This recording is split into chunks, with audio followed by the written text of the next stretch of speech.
राति 12टा बाजिथिला। मो सान भाई धीरे धीरे मो रूमर द्वार खोली भीतर को आसिला एवं मोते सोईथिबार देखि से भीतररु द्वार बंद करिथिले। मु मध्य सोईथिबार अभिनय करुथिली। आम दुई जनक व्यतीत रूम रे आउ केही नथिले। मु भल भाबरे जानिथिली जे मो भाई मध्यरात्रि रे मो रूम को काहीकि आसीथिला। मु बिछणारे आखि बंद करी सोईथिली जेपरि मु बहुत गभीर निदरे थिली। मु जानिथिली जे सान भाई मो सहित कौन करबाकू जाउछंती, किंतु मु तांकू अटकाइबाकू चेष्टा मध्य करि नथिली। मु तांकू काहीकि अटकाई नथिली एहार उत्तर तुमे परे पाइबो।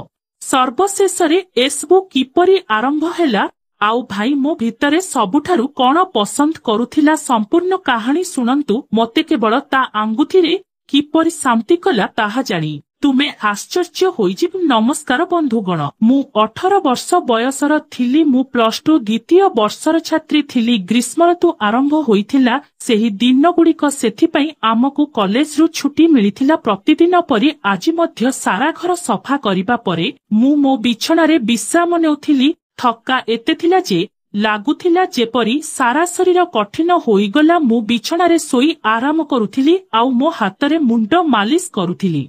तापरे मोर आर्तस्वर सुनी मो सान भाई विक्रम बंद कोठरी भीतर को आसी पचारिला, कौन हैला दीदी तुमे ठीक अछ तो? मु कहिली कौन कहिबी रे भाई, माँ मो मुंड उपरे समस्त काम छाड़ी चली जाए। कॉलेज छुट्टी कौन हैला जे सारा घरर दायित्व मो उपरे आसीगला। ता उपरे चाकर मध्य छुट्टी रे अछंती। मु एही घर काम करि परिबी नाही। मो कथा सुनी से मो पाखरे बसी कहिला, मो सुना भूणी किछि नाही, मु एबे जाई तो पाई क्षीर गरम करी आनुछि, तू पीले आराम अनुभव करिबु। मु विक्रम कथा सुनी हसी कहिली ठीक अछि नेइकी आसे, मु किछि समय आराम करुछि।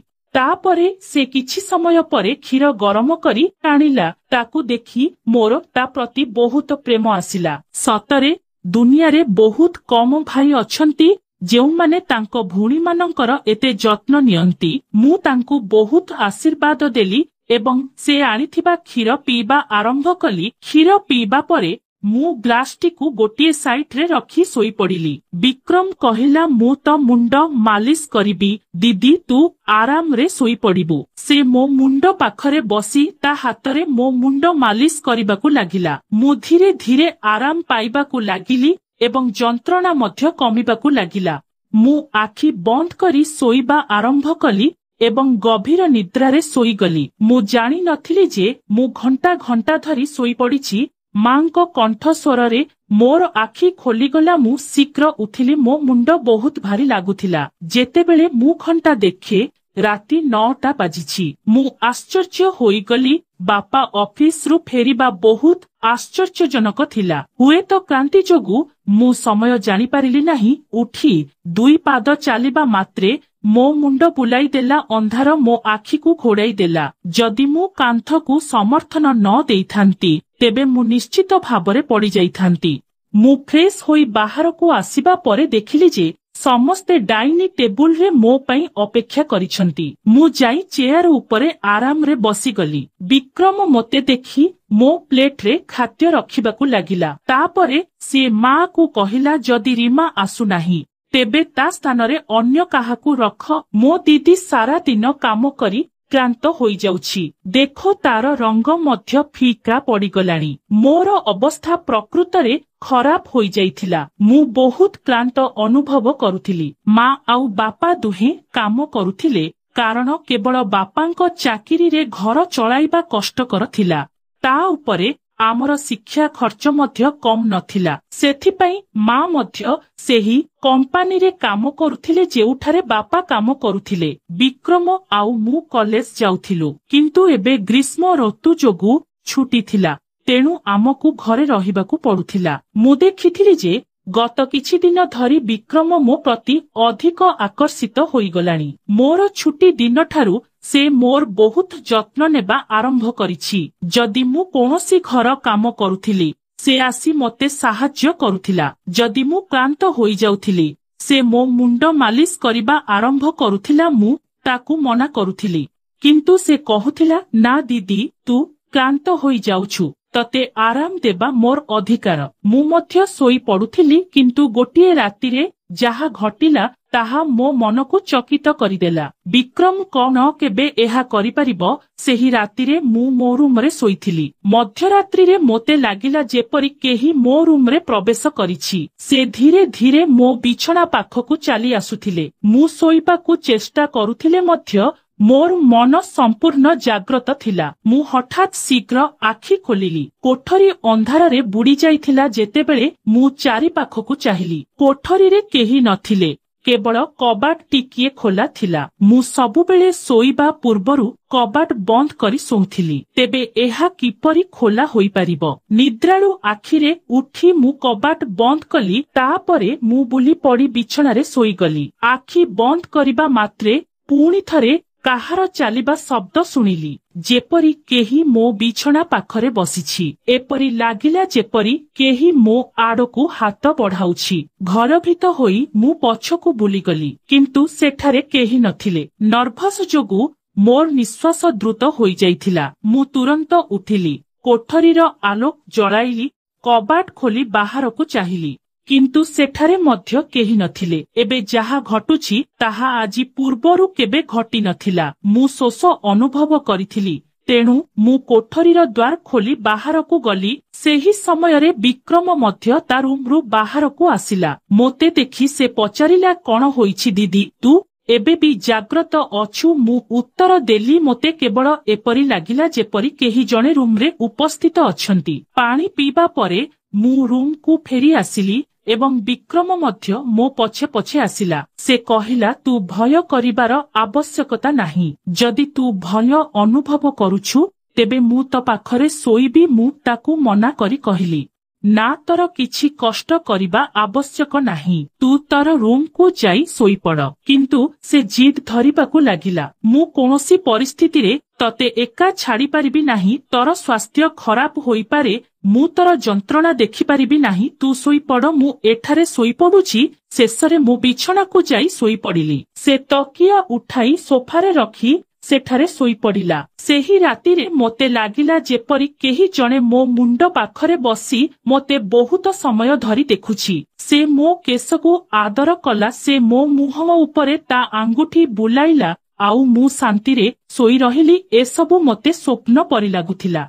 परदिन सकाळे जेतेबेले मु उठिली, मु एक अजब मनोभावरे थिली। किंतु जेतेबेले मु मो भाई को देखिली, मु आश्चर्य होईगली। भाग्यवशतः मु मो शरीर को दुपटारे घोड़ाई देइथिली। मोर सार्ट विरक्त थिला। मु आश्चर्य होइथिली, कारण मु पूर्वरु एते गभीर भावरे केबे सोई नथिली। आजि मु मध्य टिके खुशी अनुभव करुथिली, किंतु मु एहार कारण बुझी पारिली नाही। जेतेबेले मु ताकू पचारिली, तू प्रतिदिन एते खुशी केमिति? से कहिला, तुम परी भूणी थिबा व्यक्ति काहीकि खुशी हेबो नाही। जेतेबेले मु समस्त घर काम सारी बसिली, विक्रम तेल नहीं मो पाखकू आसिला। से कहिला, पिंकी दीदी तोर केस खोल, मु तोर मुंड मालिश करिबी। मु ता कार्यकलाप विषय अजब अनुभव करिबाकू लागिली। मु कहिली, एहा तोर काम नुहे, तू तो बंधु मानक सहित बुली जा। मोते मालिश करिबार आवश्यकता नाही।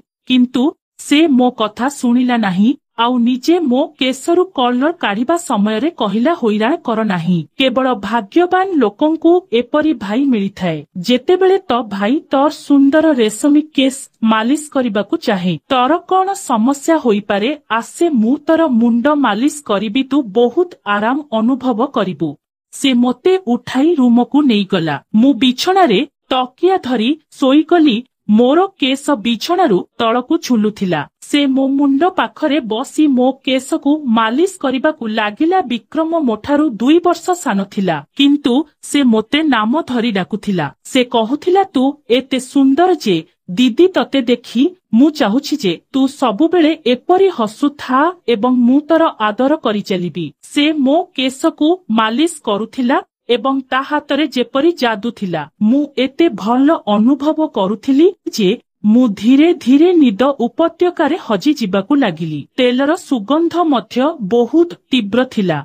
मु ताकू पचारिली, एहा केउ तेलो? से कहिला, ଏହା ଏକ ବହୁତ ସ୍ୱତନ୍ତ୍ର ତେଲ। ଏହା ବିଶେଷତଃ ଝିଅ ମାନଙ୍କ ପାଇଁ ଏହା ତର ସୁନ୍ଦର କେଶ ପାଇଁ ତିଆରି। ତା କଥା ବହୁତ ମଧୁର ଥିଲା, ତଥାପି ସେ କେଉଁ ସ୍ୱରରେ କଥା କହୁଥିଲେ ତାହା ମୁଁ ବୁଝିପାରିଲି ନାହିଁ। ଯାହା ହେଉ, ମସାଜ ସମୟରେ ମୁଁ ଗଭୀର ନିଦ୍ରାରେ ଶୋଇପଡ଼ିଲି। କିଛି ସମୟ ପରେ ଯେତେବେଳେ ମୁଁ ଆଖି ଖୋଲିଲି, ମୋର ସମଗ୍ର ଶରୀର ଯନ୍ତ୍ରଣାରେ କଷ୍ଟ ପାଉଥିଲା। ଏପରି ଲାଗିଲା ଯେପରି ମୋ ଗୋଡ଼ ଉପରେ ବହୁତ ଓଜନ ଲଗାଯାଇଛି।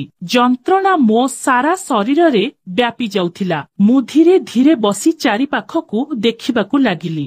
ମୋର ଅବସ୍ଥା ଅଜବ ଥିଲା। ଯେତେବେଳେ ମୁଁ ନିଜକୁ ଚାହିଁଲି, ମୁଁ ଦେଖିଲି ଯେ ମୁଁ ସମ୍ପୂର୍ଣ୍ଣ ଓଦା ହୋଇଯାଇଛି, ଯେପରି କେହି ମୋତେ ଗାଧୋଇ ଦେଇଛି। ପଙ୍ଖା ଚାଲୁଥିଲା। ଏସବୁ କଣ ହେଉଥିଲା ମୁଁ କିଛି ବୁଝିପାରୁ ନଥିଲି। ମୁଁ ବହୁତ କଷ୍ଟରେ ବିଛଣାରୁ ଉଠିଲି। ମୋର ମୁଣ୍ଡ ବୁଲେଇ ଦେଉଥିଲା, ଚାଲିବା କଷ୍ଟକର ହେଉଥିଲା। ମୁଁ ମୋର ଅବସ୍ଥା ବୁଝିପାରିଲି ନାହିଁ। କାହିଁକି ଏପରି ଲାଗୁଥିଲା ଯେପରି ମୁଁ ଶୋଇ ନାହିଁ, ବରଂ କିଛି କଠିନ ପରିଶ୍ରମ କରିଛି।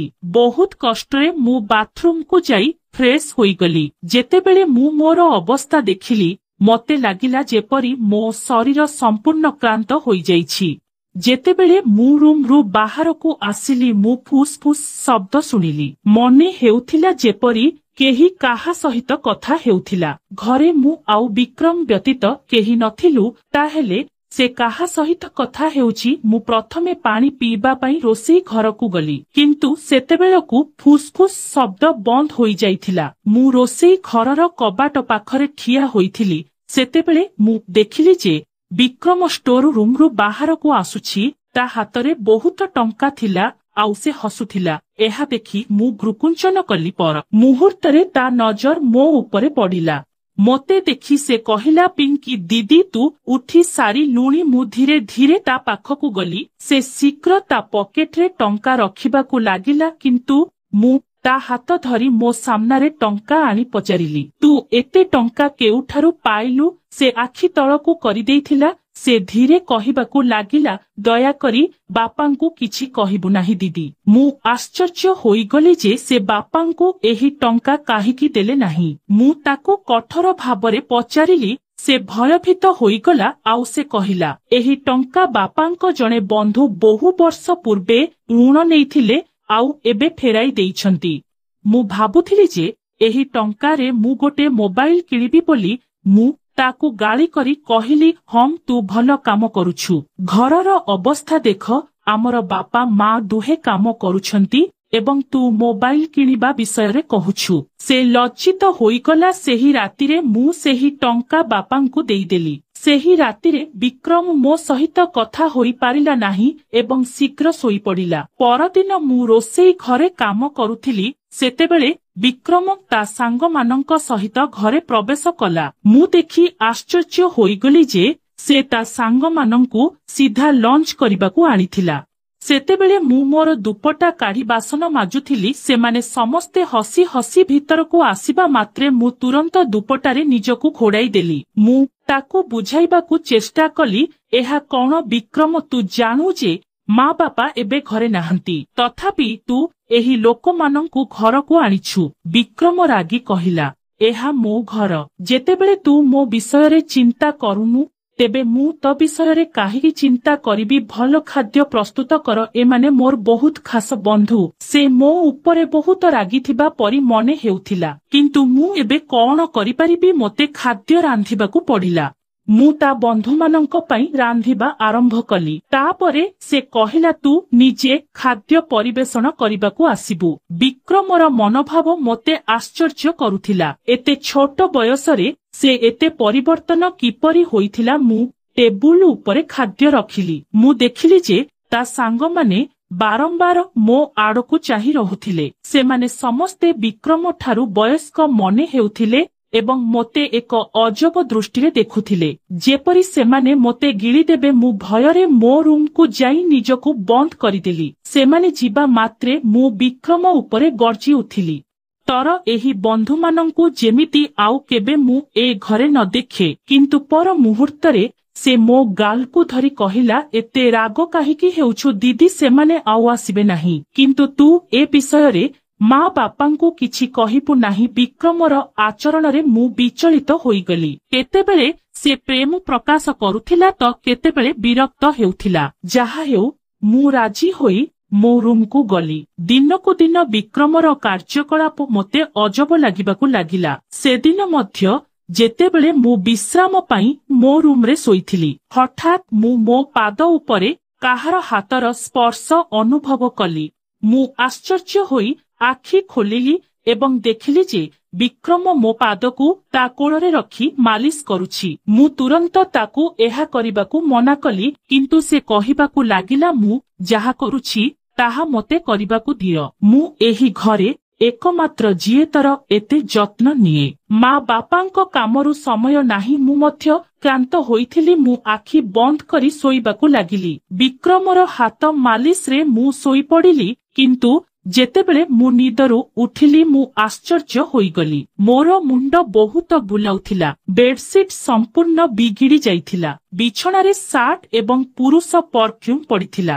ଏସବୁ କାହାର ଜିନିଷ ମୁଁ କିଛି ବୁଝିପାରିଲି ନାହିଁ। ମୋର ଏତେ ଜୋରରେ ମୁଣ୍ଡ ବୁଲେଇଲା ଯେ ମୁଁ ପୁଣି ବିଛଣାରେ ଟଳି ପଡ଼ିଲି। ଲାଗୁଥିଲା ଯେପରି କେହି ମୋତେ ନିଶ୍ଚେତକ ଛେଚିଛି। ମୋ କାନରେ କାହାର ଫୁସ୍ଫୁସ୍ ଶବ୍ଦ ଶୁଭୁଥିଲା। ମୋର ଅବସ୍ଥା ଏତେ ଗୁରୁତର ଥିଲା ଯେ କିଏ କହୁଛି ତାହା ମୁଁ ଜାଣିପାରୁ ନଥିଲେ। ମୁଁ କେବଳ ବିକ୍ରମର ସ୍ୱର ଶୁଣିପାରୁଥିଲି। ମନେ ହେଉଥିଲା ଯେପରି ସେ ମୋ ରୁମରେ ଉପସ୍ଥିତ ଅଛି। କିଛି ସମୟ ପରେ ଯେତେବେଳେ ମୋର ହୋଶ ଆସିଲା ମୁଁ ପ୍ରଥମେ ସେହି ବିଛଣା ଆଡ଼କୁ ଚାହିଁଲି ଯେଉଁଠାରେ ପୂର୍ବରୁ ସାର୍ଟ ଏବଂ ପୁରୁଷ ପରଫ୍ୟୁମ୍ ପଡ଼ିଥିଲା, କିନ୍ତୁ ଏବେ ସେଠାରେ କିଛି ନଥିଲା।